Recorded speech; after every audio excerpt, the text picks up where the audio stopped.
Hello students, question number 19 from JEE Main 2021, 25 February shift 2, shift 1. The question is, the statement this is equivalent to कौन से statement होगा ये बताना है हमें. तो बेसिकली सबसे पहले अगर मैं इसकी बात करूँ तो मैं बस ये चेक कर लेता हूँ कि ये कभी फॉल्स हो रहा है कि नहीं हो रहा है. मैं देखना चाहता हूँ कि ये स्टेटमेंट कभी अगर फॉल्स नहीं हो पाएगा तो ये टोटोलॉजी होगा हमेशा, और इनमें से कौन सा टोटोलॉजी होगा ये चेक कर लेंगे हम लोग. तो उसके लिए ये कंडीशनल स्टेटमेंट है पूरा, तो पहला ट्रू और सेकंड फॉल्स अगर होगा तो कोई भी कंडीशनल स्टेटमेंट फॉल्स होता है. तो सिर्फ एक ही कंडीशन में होता है, तो यानी कि ए को मुझे ट्रू लेना पड़ेगा और बी का भी डिसाइड करते हैं. तो अगर ए ट्रू हो गया तो दैट एम्प्लाइज कि बी एम्प्लाइज ट्रू है.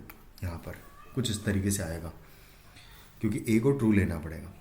तो अगर मुझे इसको फॉल्स बनाना है तो वो कभी हो ही नहीं पाएगा क्योंकि ये भी एक कंडीशनल स्टेटमेंट है, और ये फॉल्स तभी हो पाएगा जब पहला ट्रू और सेकंड फॉल्स हो. तो ये कभी फॉल्स हो ही नहीं पाएगा अगर ये ट्रू होगा. तो इसका मतलब ये ट्रू और ये ट्रू ही रहेगा हमेशा. इसका मतलब कि ये स्टेटमेंट ऑलवेज ट्रू स्टेटमेंट आएगा. तो दिस इज अ टोटोलॉजी. और अगर ये टोटोलॉजी है तो इसका मतलब हमको बस ये चेक करना है कि इनमें से कौन सा टोटोलॉजी है.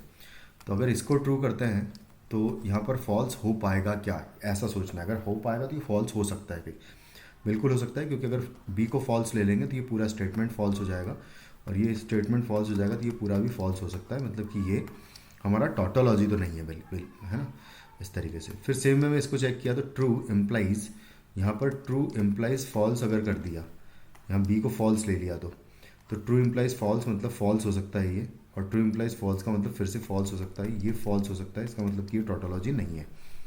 इसको अगर चेक करूंगा मैं तो अगर ए को ट्रू लिया एंड ट्रू और यहाँ पर फॉल्स भी ले लिया तो भी ये ट्रू ही आएगा, और ट्रू इम्प्लाइज ट्रू जो है हमेशा ट्रू आएगा. यानी कि फोर्थ स्टेटमेंट जो है टोटोलॉजी है. Thank you.